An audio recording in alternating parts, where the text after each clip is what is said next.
Iran is a relatively large country in western part of Asia with a population of 85 million people ruled by the Islamic Republic.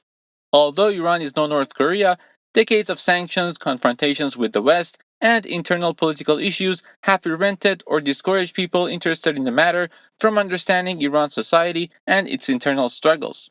This video is the first of two videos about a number of mostly unexpected, strange, and seemingly insignificant laws. This is Iran Explained, where I take a look at Iran's economy, history, politics, and more. This video is about 5 strange laws enforced in Iran today. Let's start the list with the most expected one. Number 10. Compulsory hijab.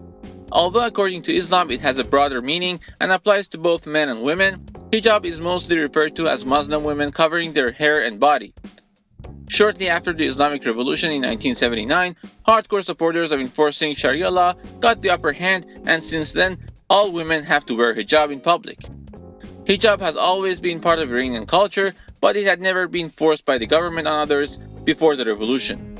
To this date, no woman is allowed to be in public without covering her hair. As it is predictable, there is a stiff resistance against forcing hijab on everyone by large segments of Iranian public. Women who do not care about hijab try to get around the problem in different ways. They might wear something that shows minimal compliance with the law, they might try to cover their hair by hats, or not to wear a headscarf at all when possible. The degree of response from law enforcement, who by the way is responsible to find women that do not wear appropriate clothing, is variable depending on the neighborhood or city or time. But in general, women not covering their hair risk getting arrested and fined. Not appropriately complying might also result in getting you fired from a government-related job or not being hired in the first place. As a result, many people have completely different appearances when going to work or school compared to other places. Many Iranians also try to go to other countries for recreational activities that are affected by this law, such as getting a simple tan with a partner on the beach. Number 9. Alcohol ban. This is another law directly related to religion. According to Islamic law, consuming alcohol and in fact any substance that is capable of intoxicating any individual is a sin. After the revolution, importation, sale, and production of liquor became a crime under the law. Back then, all liquor stores, liquor production factories, and all bars were closed, and since then all restaurants stopped serving alcohol altogether. Unfortunately, the total ban has not resulted in people not drinking alcoholic beverages. It has only increased unregulated alcohol being smuggled into the country and people producing their own homemade alcoholic beverage. This has led to many dying or getting blinded due to methanol poisoning. Having said all that, you can always buy your liquor of interest if you are from the community of the Christian minority. You can also buy your liquor if you are trusted by a fellow restaurant and hotel owner around the corner who happens to have liquor only for his or her special customer.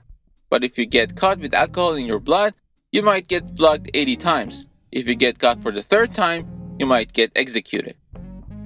Number 8. Satellite ban. Well, I mean satellite dish and receiver.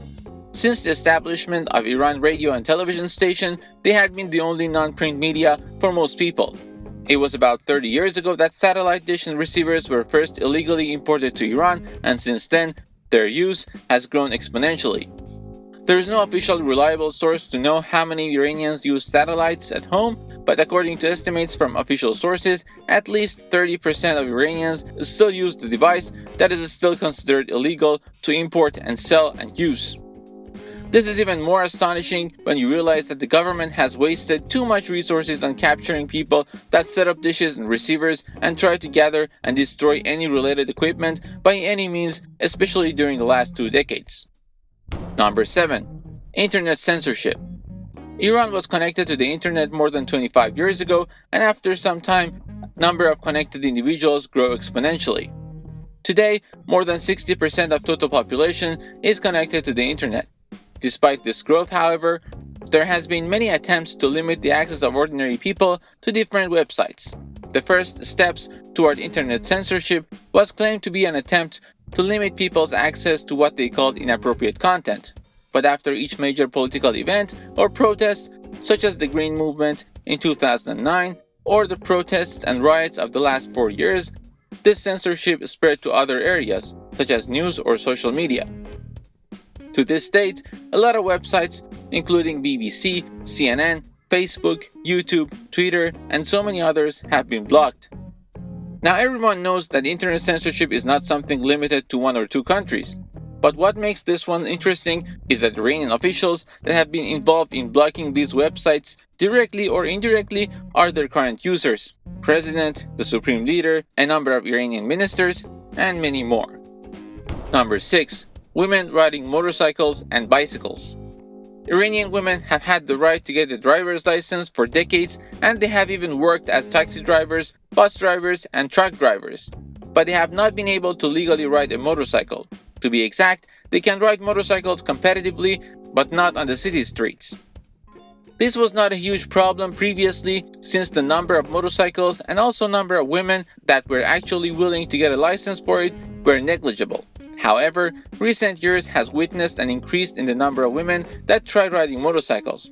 Although there doesn't seem to be a real law banning motorcycle riding for women, there has been a lot of disagreement between religious officials, government authorities, and the police about the issue. In the meantime, Iranian women can face potential fines and their bikes to be confiscated if they are seen riding it. More or less the same thing has happened with the bicycles. No one needs a license riding a bicycle in Iran, but some religious authorities in a number of cities have called on the police to take action against women riding their bikes. A number of bike-sharing platforms also dropped women as their customers along with underage children. Long story short, no one still knows what is actually legal and what is not regarding the matter. If you liked this video, please give it a thumbs up and let me know what you think about this channel in the comments. And if you want to watch the second part of the video, stick around and click the subscribe button. Thank you for watching and see you in the next one.